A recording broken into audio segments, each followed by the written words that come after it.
അയാൾ പറഞ്ഞിട്ടുണ്ട് പെണ്ണ് കെട്ടാൻ പാടില്ല അല്ലെ.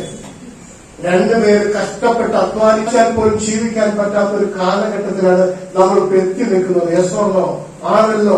ഈ ഒരു അവസരത്തിൽ നിങ്ങളുടെ മക്കളിലേക്ക് ഒരു ചെറിയ ജോലിയെങ്കിലും ഉണ്ടാക്കി കൊടുക്കാൻ നിങ്ങൾക്ക് സാധിക്കണം.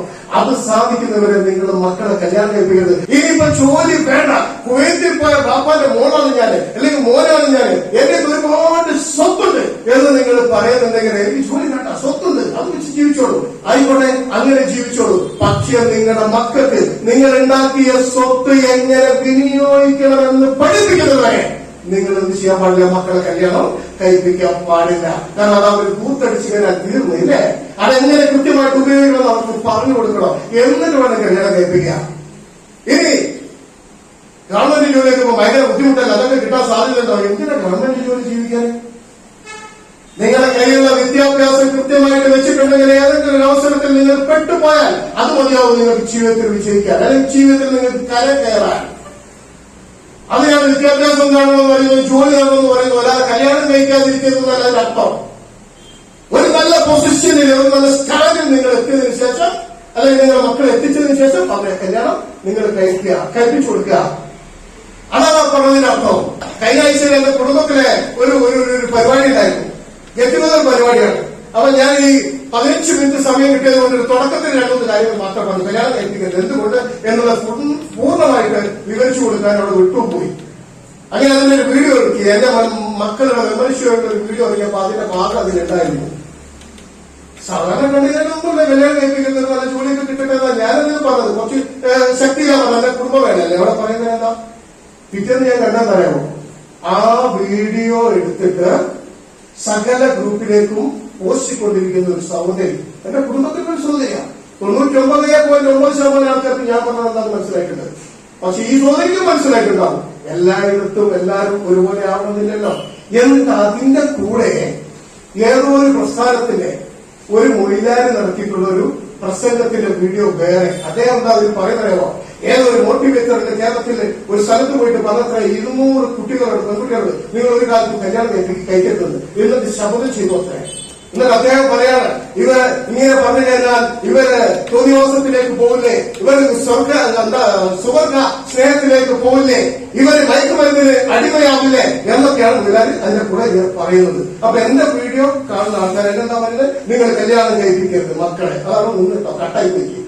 എന്നിട്ട് മറ്റേ വീഡിയോ എടുത്ത് കാണുമ്പോ ഇതിങ്ങനെ മോട്ടിവേഷൻ ട്രെയിനർ ഇങ്ങനെ പറഞ്ഞു നടക്കുന്നത്. ഏത് മോട്ടിവേഷൻ ട്രെയിനർ? ഞാനാണ്. ഞാൻ ഈ ക്ലാസ് എടുക്കുന്നതിന് 1.5 ആഴ്ച മുമ്പേ ഇറങ്ങിയിട്ടുള്ള ഒരു വീഡിയോ ആണ്. ആരോ എവിടോ ഒരാളോട് പറഞ്ഞതാണ്.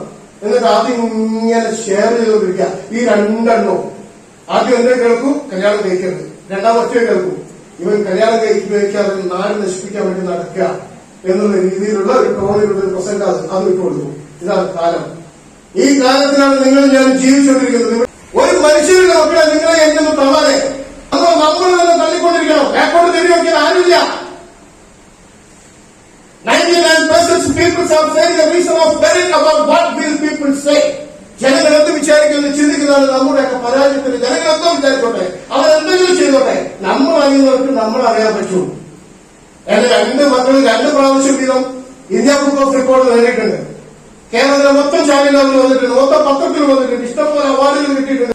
എന്നിട്ട് അതിനൊക്കെ പോസ്റ്റ് ഇട്ടിട്ട് ഒരൊറ്റ പോസ്റ്റ് പോലും ഒരിക്കൽ പോലും ഷെയർ ചെയ്ത് കണ്ടിട്ടില്ല ഞങ്ങൾ. പക്ഷെ ഈ ഒരു പോസ്റ്റ് മാത്രം ഒരു 250 ഗ്രൂപ്പിലെങ്കിലും എന്തെങ്കിലും ഷെയർ ചെയ്തു. ഇതാണ് നിങ്ങൾ ഒരിക്കലും നന്നാകുമെന്ന് പ്രാർത്ഥിക്കുന്നതിന്റെ ഇടയിലാണ് നമ്മളിപ്പോ ജീവിച്ചുകൊണ്ടിരിക്കുന്നത്. അവിടെ ചെയ്യിക്കണമെങ്കിൽ അയക്കാൻ നിങ്ങൾ പറയണം. നല്ലൊരു ക്വസ്റ്റ്യനിലേക്ക് നിങ്ങൾ എത്തണം. അപ്പൊ നിങ്ങൾ ചോദിക്കും, ജോലി എവിടെയാണ്? ജോലി എന്തിനാ? ഒരു തുന്നൽ നിങ്ങൾ വലിയ ജോലിയെ പറ്റി ചിന്തിക്കേണ്ട. നിങ്ങളുടെ മക്കൾ സേഫ് ആവാൻ നിങ്ങൾ സാമ്പത്തിക പ്രയാസമാണെങ്കിൽ ഒരു തുന്നലിനെങ്കിലും അയാൾ അയക്കണം. അറ്റ്ലീസ്റ്റ് 10 പേരുടെ തുന്നാൻ കിട്ടിയാൽ തന്നെ ഒരു 2000 രൂപ മാസത്തിൽ കിട്ടൂലേ? എന്തൊക്കെ ചെറിയ ചെറിയ ജോലികൾ വീട്ടിൽ നിന്ന് ഇരിക്കാം ഈ ചെയ്യാൻ പറ്റും. ഇനി ഭർത്താവ് മാത്രം ജോലിക്ക് പോകുന്ന ഒരാളാണെങ്കിൽ ഭാര്യ എങ്ങനെ ഭർത്താവിന്റെ പൈസ വിനിയോഗിക്കണം എന്ന് പഠിപ്പിക്കാനെങ്കിലും കല്യാണത്തിന് മുമ്പേ നിങ്ങൾക്ക് നിങ്ങളുടെ മക്കളെ പറ്റണം. കാരണം നമ്മുടെ നാട്ടിൽ ഇഷ്ടം പോലെ കാണുന്നുണ്ട്. കുവൈത്തിൽ നിന്നും ദുബായിൽ നിന്നും വരുന്ന പൈസയും ബാഗിലിട്ടിട്ട് 1 ദിവസം 2 ദിവസം 3 ദിവസം കൊണ്ടത് മുഴുവൻ അടിച്ച് തീർത്തിട്ട് വീട്ടിലേക്ക് എത്തുന്ന ഒരുപാട് ആൾക്കാരെ ഉണ്ട്. എന്റെ കുടുംബത്തിലുണ്ട്, ഞാൻ കണ്ടിട്ടുണ്ട്. കാരണം എന്താ, അവർക്ക് അധ്വാനത്തിന്റെ വില അറിയില്ല, അവർ അധ്വാനിച്ചിട്ടില്ല, ഒരു രൂപ പോലും വരുമാനം ഉണ്ടാക്കിയിട്ടില്ല.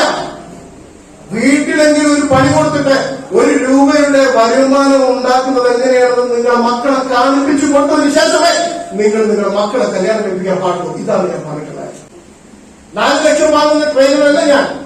എന്താണ് തരുന്നത് അത് മാത്രം വാങ്ങുന്ന ട്രെയിനർ. 19 വർഷമായിട്ട് ഈ മേഖലയിൽ സജീവമായി കൊണ്ടിരിക്കുക. എന്താണ് തരുന്നത് അത് മാത്രം തരുന്ന മേഖലയോ? കഴിഞ്ഞ കൊറോണ കാലത്ത് 2 വർഷം കേരളത്തിലെ ഇദ്ദേഹം പറഞ്ഞ പോലെ അറിയപ്പെടുന്ന ഇന്റർനാഷണൽ ട്രെയിനറുകളുടെ പരിപാടി ഉണ്ടായിരുന്നു. നിങ്ങൾക്കറിയോ? 2 വർഷം ഞാൻ കോഴിക്കോട് കൊയിലാണ്ടിലും സൊമാറ്റോയിലും പൊട്ടാഫോയിലും ഡെലിവറി ബോയ് ആയിരുന്നു. ഫുഡ് കൊണ്ടുപോയി കൊടുക്കുന്ന ആള്. അറിയോ നിങ്ങൾക്ക്? എന്ത് ജോലിയും ചെയ്യാൻ മനസ്സിലാക്കിയില്ലേ?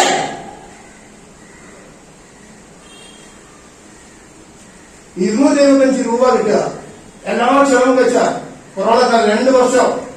ആ സമയത്ത് തന്നെ വൈഫ് പലഹാരപ്പണി തുടങ്ങി. ആ 2 വർഷവും വൈഫിന്റെ ചെലവിലാണ് ഞാൻ ജീവിച്ചത്. അതുകൊണ്ടാണ് പറയുന്നത്, പ്രതിസന്ധി ഘട്ടങ്ങളിൽ തണലാവുന്നതിന് വേണ്ടിയിട്ടുള്ളതായിരിക്കണം പഠനവും വിദ്യാഭ്യാസവും ജോലിയൊക്കെ. അതിനുവേണ്ടി നിങ്ങളുടെ മക്കളെ പ്രാപ്തരാക്കണം. അതാ പറഞ്ഞു വന്നത്. അല്ലാതെ കല്യാണം കഴിപ്പിക്കരുത്, അവ വൈകിട്ട് നടക്കട്ടെ, മറ്റെവിടെയും പറഞ്ഞിട്ടില്ല. മാധ്യമത്തിന്റെ ക്ലാസ്സിലും ചന്ദ്രയുടെ ക്ലാസ്സിലും മനോരമയുടെ ക്ലാസ്സിലും ഒക്കെ ഇതെന്താ പറഞ്ഞത്? ഇതിന്റെ റെക്കോർഡിംഗ് വീഡിയോ ഒക്കെ അവരുടെ കയ്യിലുണ്ടാവും. ജീവിച്ചു പോട്ടെ, ഇടങ്ങാറാക്കരുത്.